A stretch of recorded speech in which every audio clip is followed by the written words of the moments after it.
All right. Hi, everyone. Welcome to our session with Stacy. We're so excited to have you here for another speaking session and another day of ProfCon.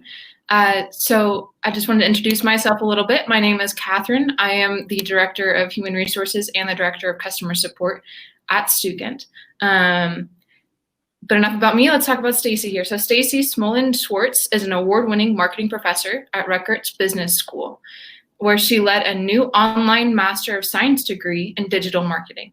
As a learning and development consultant in the Interactive Advertising Bureau, she launched the first ANSI accredited professional certification program in the digital media industry. Stacy is a Webby Awards judge with the International Academy of Digital Arts and Sciences, and also serves as board vice president and marketing chairperson at Schwartz.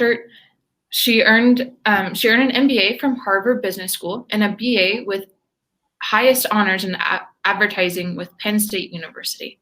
So we're super excited to have Stacy with us here today. Just as a reminder to everyone, go ahead and comment within the chat. You can ask questions along the way, and we'll record those for a Q&A at the end, or just any comments that you have.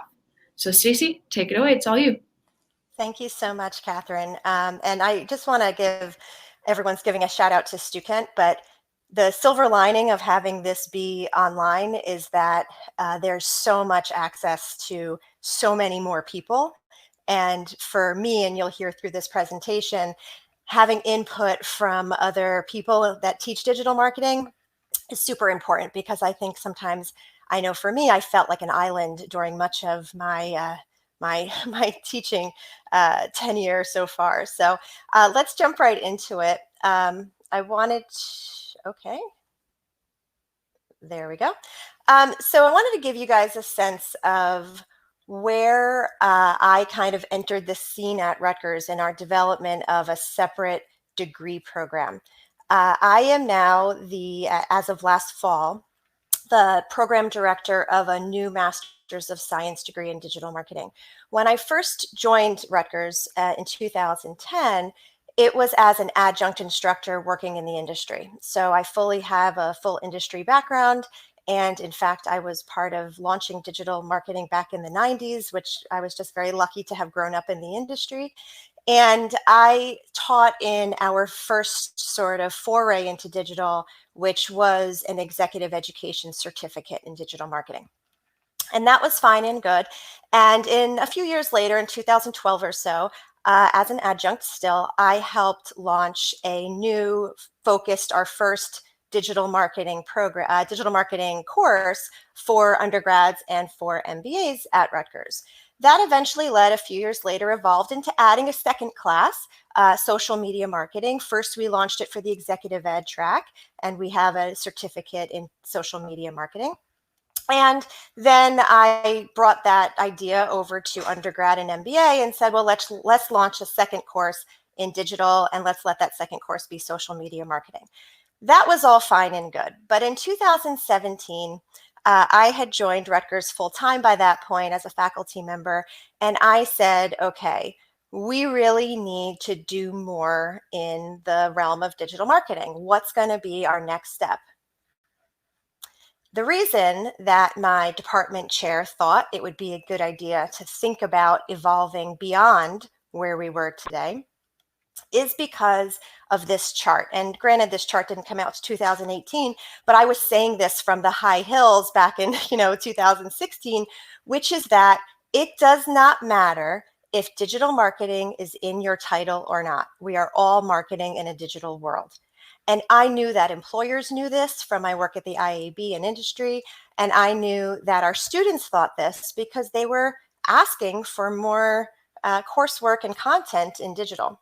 So this chart's really interesting. And if you need it to share with your administration on your side, digital marketing is the #1 most requested skill that employers are looking for, full stop.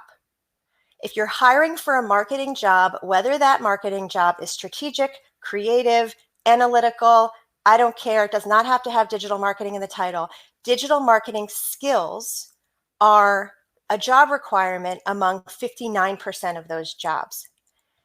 More importantly than that, though, not even that it's the leading skill requested, but also there is the biggest gap between the people they're finding to fill those roles and the need for them, the supply and demand. So digital marketing represents the biggest, most in-demand skill, as well as the largest gap. I know I'm preaching to the choir here because not only are you all teaching digital, but you're educating yourself on how to be even better at it. But this is why I ended up fast forward 2.5 years to be the program director of a new fully online Master of Science degree in digital marketing. This is a specialty master's degree that's basically a faster, more specialized, and less expensive alternative to getting an MBA. So just before I dive into the process of how we got there in those 2.5 years and the lessons I've learned and the lessons going forward since it launched, I wanted to launch a poll, Catherine, if you don't mind doing that, and find out where you all are at your schools in the development of digital marketing curricula. So are you offering a separate digital marketing degree? Either yes, a fully separate degree, yes, a major or a concentration within another degree, or no, not yet. You offer coursework, but not a separate track. Let's see where you guys are today.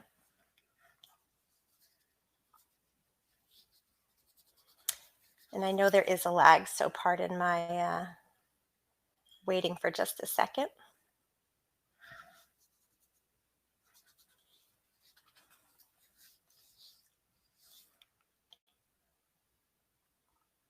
I'm not sure where I would see answers coming in, if it's in the chat or in the poll. So you're going to see it on the right-hand side in the poll. You might have to take the poll yourself to see the Oh, answer. I have to take it myself. Yeah. Okay, well, we have a separate degree, so Okay. you all know that.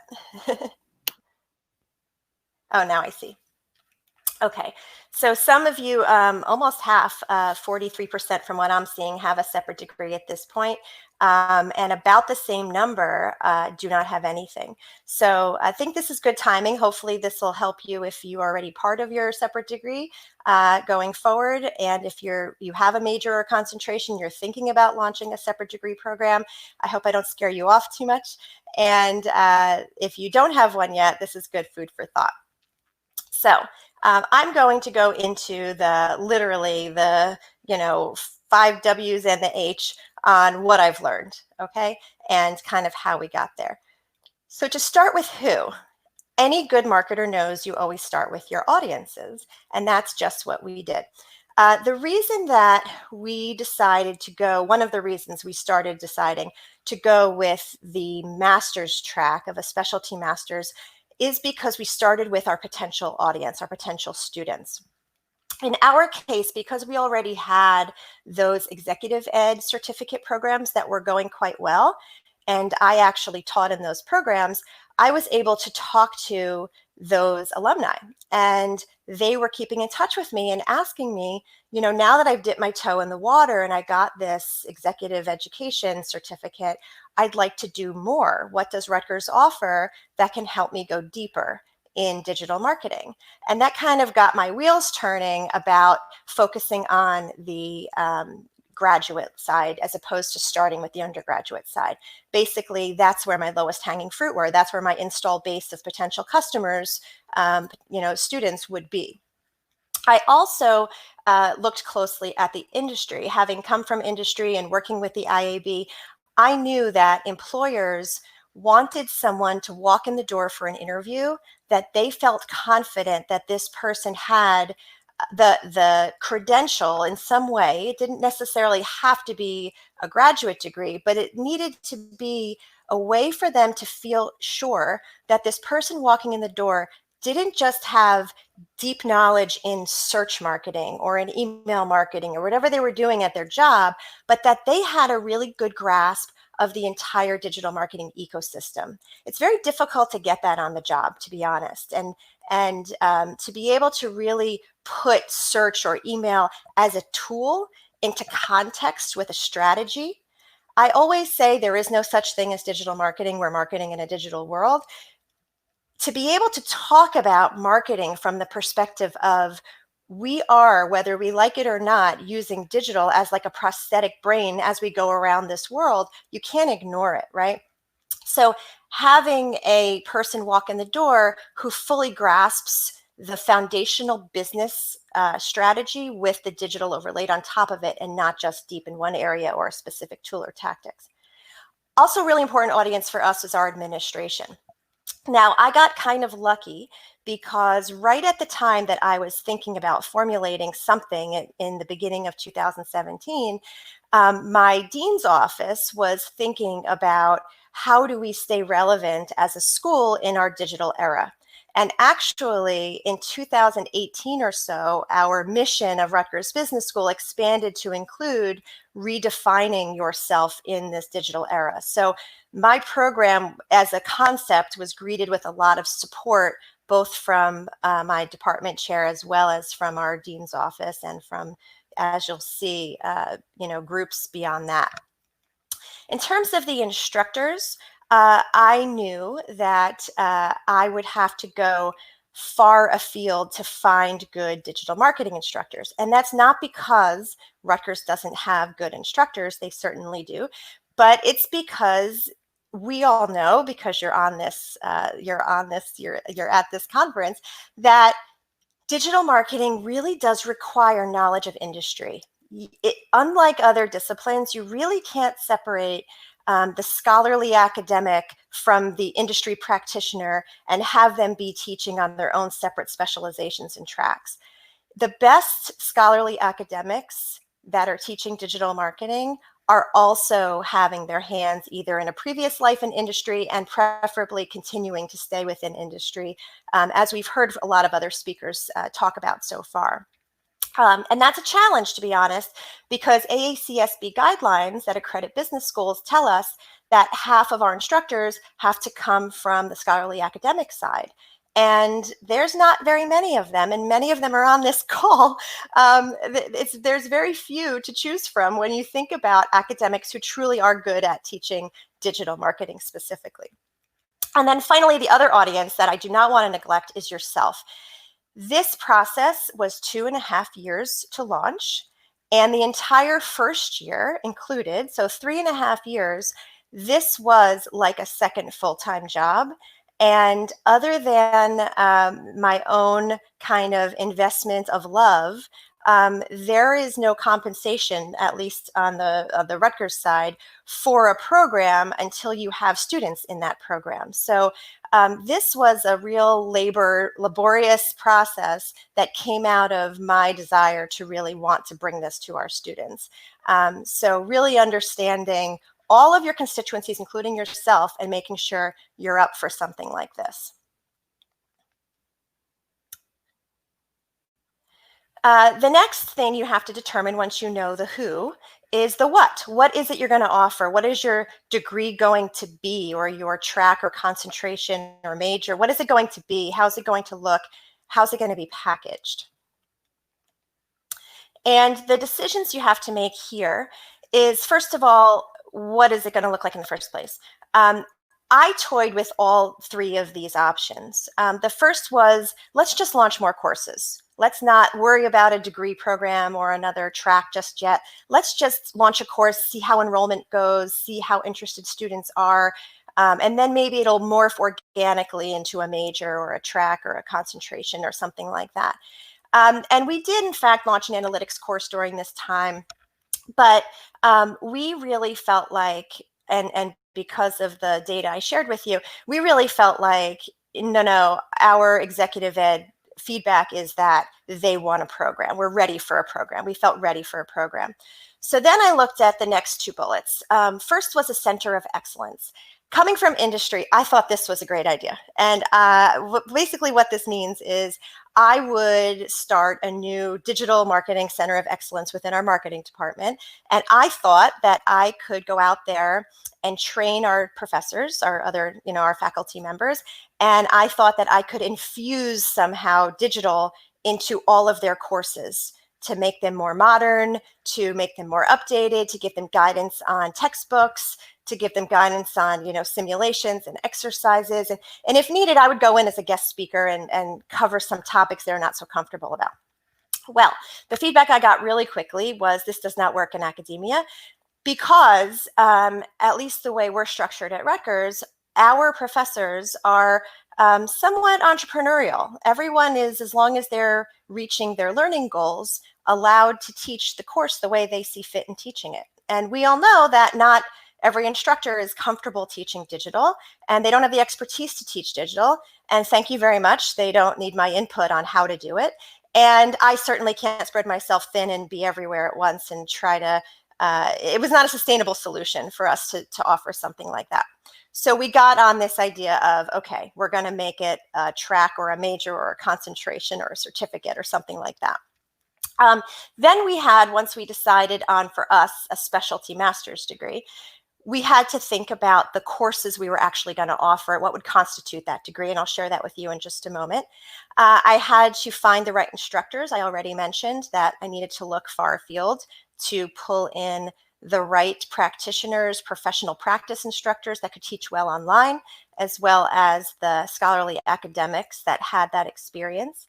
And I also wanted to make sure to keep the degree, I wanted to walk this fine line of where the degree was really relevant and taught cutting edge technologies and platforms and tools, but I didn't want to make the degree expire. This is a master's degree, folks. I didn't want to, in 2 years, your degree become irrelevant because all the tools we taught you are, replaced by new tools. Digital marketing is constantly replaced by new tools. I didn't want to be tools focused. I wanted to be strategic focused. So we all know that digital marketing is marketing in our digital world and that tools are going to come and go. So we, wherever relevant, do use industry platforms, industry tools. We help students earn certifications. So when they graduate, they have their degree as well as a Hootsuite certification, platform certification, or Tableau or other tools. But we make it clear to them that this is a transferable skill. You're getting your hands dirty in this course, because when an employer sees that, they might not use Hootsuite. That's okay. Here's the key things you need to know to take away to apply it to other things. So here's a little glimpse at our curriculum. We start off with an introductory course and we end with a capstone strategy course that ties everything together. And really clearly what I've done is created these modern versions of very foundational marketing courses. So these courses across the top, analytics, consumer behavior, marketing research, retail marketing, policy, ethics, law, these are courses that would be offered in our MBA program for a marketing concentration. But what I've done for this program is have them be digital first, have them be these are modernized for our digital world. So we're looking at foundational marketing skills and courses and strategy, but we're making sure that they're setting students up for learning about the tools and tactics that frankly come and go. So our tools and tactics basket right now includes mobile marketing and innovation. This starts with mobile and looks forward. Digital advertising, social media marketing, content marketing, and search engine marketing, which includes both SEO and SEM. As we go on, we're launching more electives that will fall into that gray bucket, and students will be able to pick which tools and tactics they want to become more expert in. Because if they come to us with a deep search marketing background from the job, and they are coming to us to round out their experience, maybe it doesn't make sense for them to take another search class. Now let's look at the when. So you've heard me mention a few times this whole 2.5 year things, and you might be scratching your head saying, why the hell did it take her 2.5 years? That's crazy. It took 2.5 years because of this. We are a giant university run, state university. There are a lot of approvals that needed to happen in the time, early 2017, that we came up with this idea to finally launching it in the fall of 2019. I'll give you a quick overview here with this little graphic. What started in the marketing department, which is me, along with my department chair, is we started talking to the dean to get a sense of her appetite for launching a new degree program once we decided that was the direction we wanted to go in. And we got some feedback from her and how to differentiate and all these things we'd have to do to prove that this would be needed and set up in a way that helps students become more redefining themselves for the digital era and all of that. And we came up with a proposal that the dean approved that we then took to the faculty, the marketing faculty, to approve. Once that approval happened, the next step was to take it to the full Rutgers Business School faculty. And that we meet every semester, so that we waited about 6 months to get on the agenda for that. And the faculty as a whole discussed it, and luckily there wasn't any issues. Some days people are in better moods than others, and some days there are issues, and we'd have to wait another 6 months. But in this case, it got approved without a problem.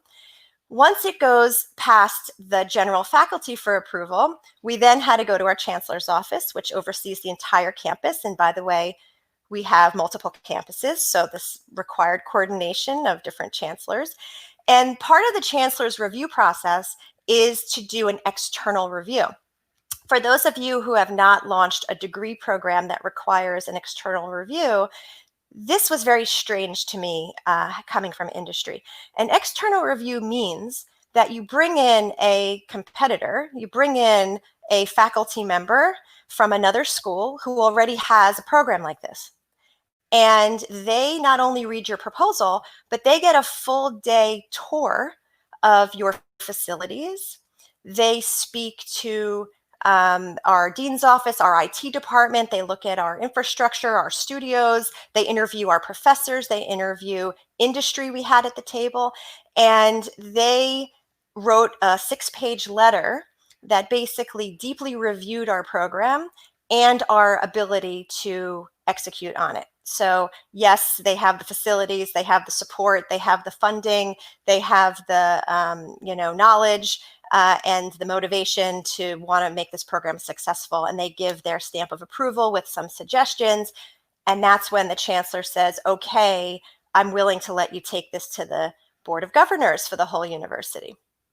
So then they only meet every 6 months. So then we waited another time. And in the meantime, there's always these hurry up and wait moments where people have feedback. And we're now on version number 27 or something like that at this point. And then once the Board of Governors approves it, we are a state school. This goes to the governors of New Jersey's office. And the education secretary there has to give their final approval. This took 2.5 years. And what's really amazing was that the governor's office gave us approval in April, the end of April of 2019. And you are not allowed to market the program until their office gives it its blessing. So we could not post this program on our website. We could not have webinars about it. We could not advertise. We could not talk about it. So basically, I scrambled from April to September to launch the program for that fall because we thought it would be a better timing than waiting for January. And of course, in those 2.5 years, there's new competition. There's a different landscape of schools that have this, that are offering programs like this. And we're launching online, so there's competitors from everywhere. And so the landscape of what employers want might have changed. So it was an exciting summer, to say the least, last summer. But here we are, finally launched in last fall. Now the where. I mentioned a few times that we decided to bring our program fully online. The reason that we did that is because of a couple of things. One is that the nature of the content, digital marketing by default should attract people who are comfortable with digital learning. They might not have taken courses up until last spring. They might not have taken online courses before, but they should at least be open to them because they in fact want to specialize in learning how to bring good digital customer experiences. And so I find it's best to experience that as a customer yourself and see what a good experience looks like. So on one hand, we felt like digital was really the right platform.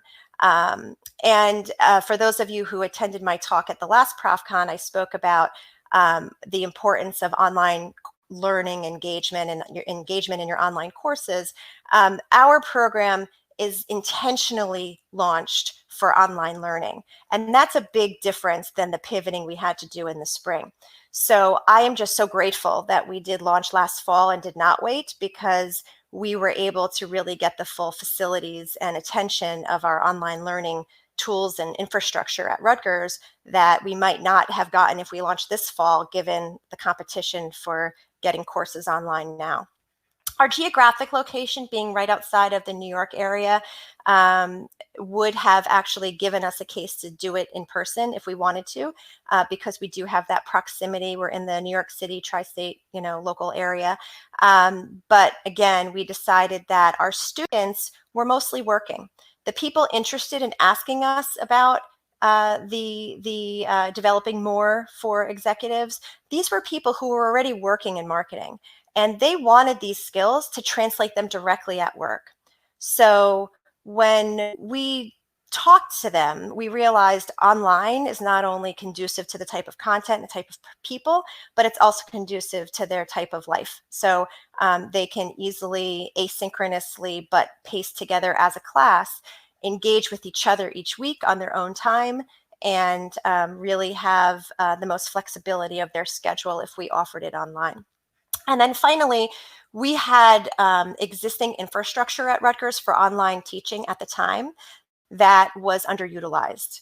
And so they were grateful to have another, it's very funny to think about now, but they were grateful to have another online program to use the studio equipment and the camera people and the editing equipment, all of the infrastructure that they built. We had 2 other specialty master's degrees at the time that were fully online, that were, top 10 nationally for online graduate business programs. And so they were really interested in flexing those people and tools and infrastructure for a third program. So knowing we had that infrastructure and it was impressive, I was able to take advantage of it at a good time. Now the why. And when I say why, I'm going to say why us. So why did we think that we, had any business doing this? And basically, leverage your strengths. So we knew we had the install base of students who wanted this. So for us, it made sense. We knew we had an organizational culture that wanted to prove ways it could reinvent itself for the digital era. So I had that to pull from and stand on. We knew we had this existing IT and studio infrastructure for online courses and an appetite to add more online courses. Because of our executive ed digital marketing programs, we did already have a reputation among employers as a good place to send their people for digital marketing learning. So that helped on the graduate level. And my dean specifically was willing to take the risk. She was willing to invest. She gave me the benefit of the doubt the first year. And even though I didn't yet have any students, she gave me a part-time admin to help get it off the ground. And she, while I had no monetary compensation that first year, she gave me the benefit of the doubt that I would get there within the first year. So that all very, very dramatically helped. If you don't have the administration who cares and you're making the case, then you're starting with my first slide about the talent gap and doing an internal roadshow to try to convince people that it's needed. And I would recommend that if you are convincing people it's needed, it's not just you saying it. I would absolutely bring in data from the students and their demand and employers and their demand. I think those are your 2 biggest constituencies that really drive demand for this kind of a program. And the way we structured it as a specialty master's makes it very transferable to work. It's basically having skills that are employable right away. So how? The how is, how are you going to measure your success? The instructor quality and composition for me is a real I guess, obstacle or an opportunity, I should say. I am measuring my success in having quality experiences and good classes, and I'm personally having some conflict with rationalizing that against the AACSB guidelines, simply because of what I said earlier, that there's not that many scholarly academics that have the hands-on skills that I want our students to be able to take with them. And you're meeting some of them during this conference, and I probably that's the extent of my list. And that's why I've been so grateful actually for Stukin and having these connections. Your dean, like mine, might assess the success of your program based on enrollment. And this is a double-edged sword because you don't want to take everybody. You want to have a high quality program where students are learning from each other, but at the same time, you're trying to grow the program and get it off the ground. So enrollment numbers matter. Certainly the student learning goals should be the first thing on my list. Are students attaining what we want them to attain? And because we have a fully online program, I'm taking special care in watching our assessments and the ways in which we're assessing our learning goals, achievement of our learning goals. Career outcomes is, of course, very important. We are still a brand new program launched last fall, so our first graduates are not coming until this December. But over this summer, I've been working to really amp up our career services and career development resources for our students. I did not necessarily have that all in place when we first launched. And then there's revenue, of course. Can we get, in addition to students' tuition, is there a way for us to partner with industry in a way that provides scholarships to students or funding for research or other ways for us to expand what we offer without having necessarily direct input in our curriculum? And I think that that's not that I don't want their input, but I don't want to be beholden to their input. So that's important to lay out. How are you going to know that this is going well? What's the expectations of your dean's office? Is it a revenue? Is it the enrollment? Is it AACSB achievement? I'm probably not going to make the AACSB guidelines for the faculty composition in my first 2 years as a result, but that's not my primary way that I'm assessing my success. So just to sum this up, the lessons I've shared so far, and then I think I can take some questions, is first knowing the who, defining and understanding who your audiences are that you're building something for and what they want. What is developing the right product for that audience and for your own internal capabilities. The when, do not think if it's going to be a new degree program, especially if you're a state school, that this is something that can happen tomorrow. If you want something more ROI based that's more immediate, I would suggest doing it the organic way and adding more courses until you have enough courses to constitute a specialty or a major. Think about whether you want to intend this to be online or fit into what you currently offer, or is it something new? The why us, leveraging the strengths that your institution has and what makes sense for you. And the how are you going to measure? What are your key success factors? And then the one more I have to add is that we launched last fall. I'm just now, we are offering courses this summer, but I'm just now finishing up my first academic year, and we're doing major recruitment now for this coming fall. I'm realizing, just like digital marketing, this is never done. So yes, we have our infrastructure up and that's great, but now I'm reworking courses we've taught previously. I'm adding new courses. I'm thinking about, the career services. So all of these things are constantly iterating. So really listening to the customers, to the students and industry, and making sure that we evolve along with industry. So with that, I think I can take some questions now, Catherine. Great. Thank you so much, Stacy. That was an excellent presentation. I'm confident that you have helped many instructors with their path of creating their course. So let's open it up to the Q&A. As you said, if you have any more questions that come along the way, go ahead and keep on posting them in the chat, and we'll get to as many as we can today. So the first question that came in is, Are the courses traditional 15-week? They are. So they're traditional semester courses. Our summer is 12 weeks, but yes, they mirror the traditional semester long courses. So right now, and I'll go back up to that slide if you guys wanted to have a longer look at it. Right now, every course is worth 3 credits, and they're all offered on a semester basis. Perfect. Thank you. And next question here is, how do you convince your administration that a program was needed? We are expecting pushback. So I mentioned this a little bit. We have, luckily, our most immediate administration was already convinced because the marketing department was a growth department for the business school. We had actually been 5 years prior part of the supply chain department. It was marketing and supply chain sciences. So when I was hired in 2015, I was part of really trying to expand the marketing department and make our mark in the short term. So we had already 11 other specialty master's degrees across Rutgers Business School, and none of them were in marketing yet.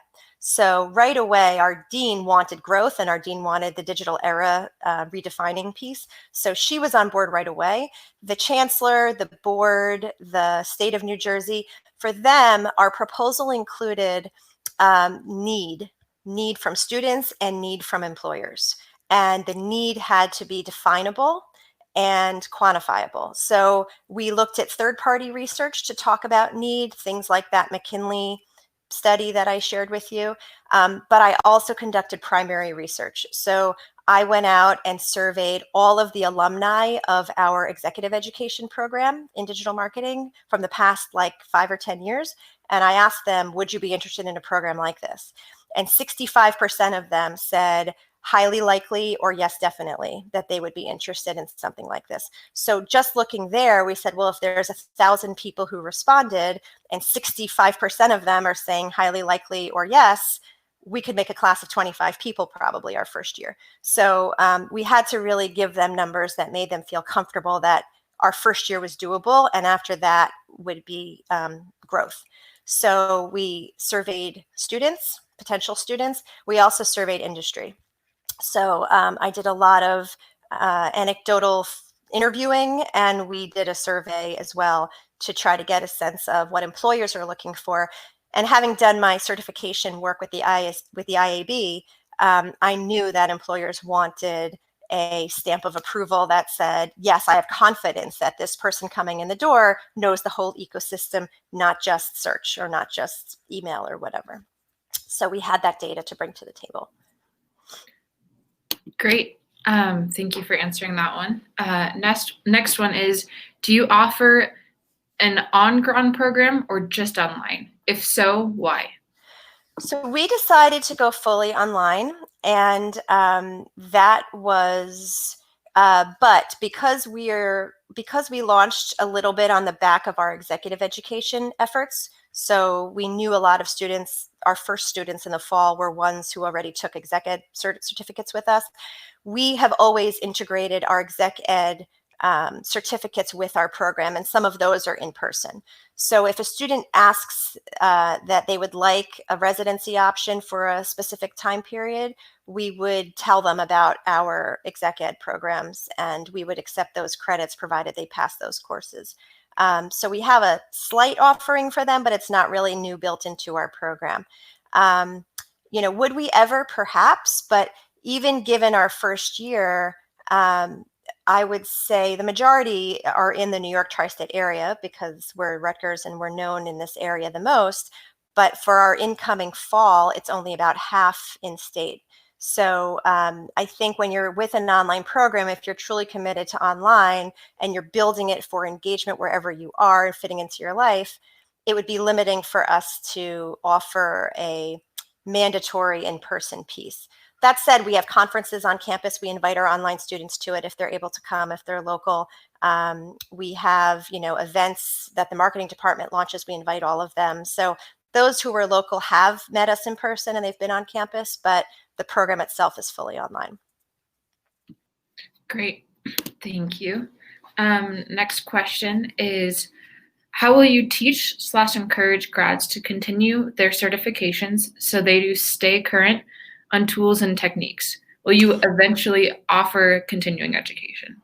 That is an excellent question. So yes, and I feel like I have this runway of December to figure this out. My plan is we create these communities of students. So we have a Facebook group the way ProfCon has a Facebook group. And my goal is that we keep them in the loop as alumni, and the things we post there are relevant to people working in the industry and supporting each other and answering questions and sharing tools, and that those alumni stay active once they're alumni in those groups. And formally, I would like to create at least one annual learning day that's open to alumni as well. And because it's all online, I could launch a course and give the alumni access to that course for the day, and we could call it an alumni learning day. So I am working on what that will look like, and that's part of my number 7. I'm never done. That's my next thing. I'm dealing with a little bit of real-time optimization here with this program. I love that. That's awesome. Next question is, do you have them do a capstone with a real world company, or what do they need to do for the capstone? Another real-time optimization question. So because I want them to take this course last, or at least toward the end, it's not yet fully baked. So that's another thing I'm working on this summer. Someone else is teaching it, not me, but we're developing it together. The idea is that, yes, it would be with a real world company, and that it would require them to think about every one of these other courses that they've taken. So it would require them to understand consumer behavior of that company, and use research or collect research and use their analytics data and figure out, what the strategy is and the ethics of that strategy, and then use all these other tools on creating a proposal. So we're still determining now what that will look like, but the idea is definitely to use a real world company. And ideally, I think I would like my output of the capstone class to be a public output. So I'd like them to write the project that it could be a published case. So I think I'd like them to write it as a case study. So something that has sort of lays the framework out facing a company, and then the teaching note can pay off on some potential strategies that that could be taught in a classroom and the students could come up with. Great. Let's see here. A couple more questions and then we're going to wrap up. But this next one is, where do you cover website design within your curriculum? I'm assuming under mobile, but curious why that's not a separate course, website design. So that's an excellent question. And as of now, we don't yet teach website design, and I've been thinking of different ways to incorporate it in. So in my introductory course, I do teach usability and usefulness, and from a manager's perspective, what is good design.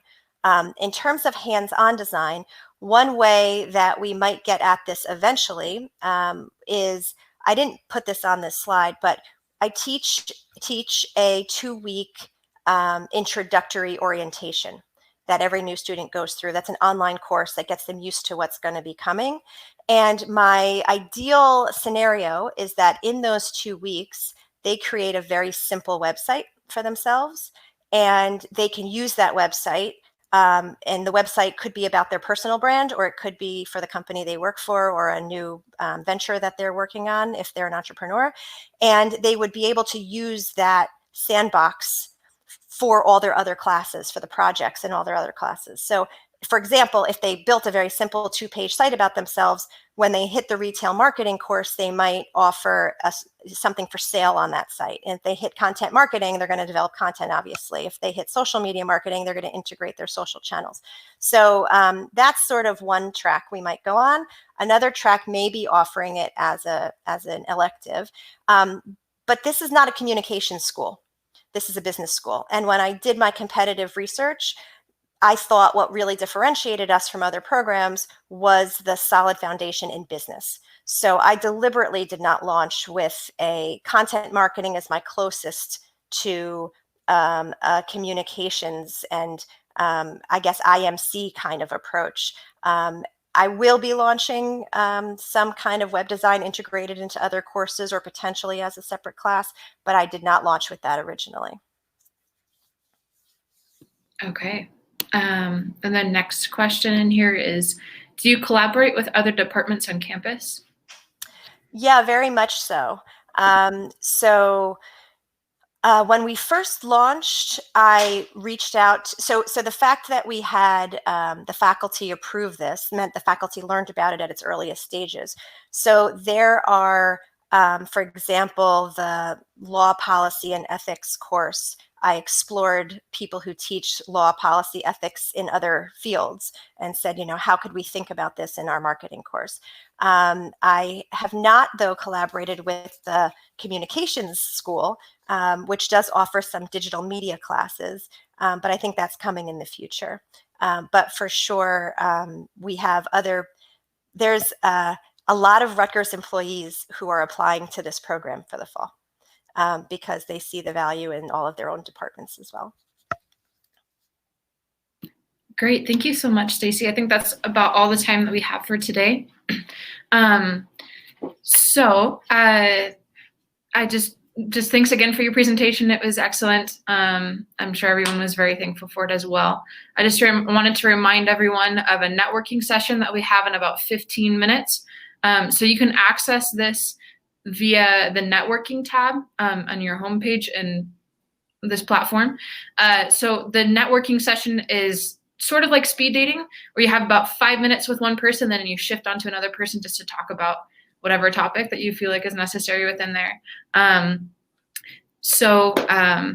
Yeah, I'm excited to continue on with ProfCon here. If you have any additional questions, it looks like Stacy has her contact information in the bottom left-hand corner. If that's okay with you, Stacy, you can go ahead and reach out to her via email or another platform that you feel like is relevant as well. So that's it. Thank you, guys. Thank you so much.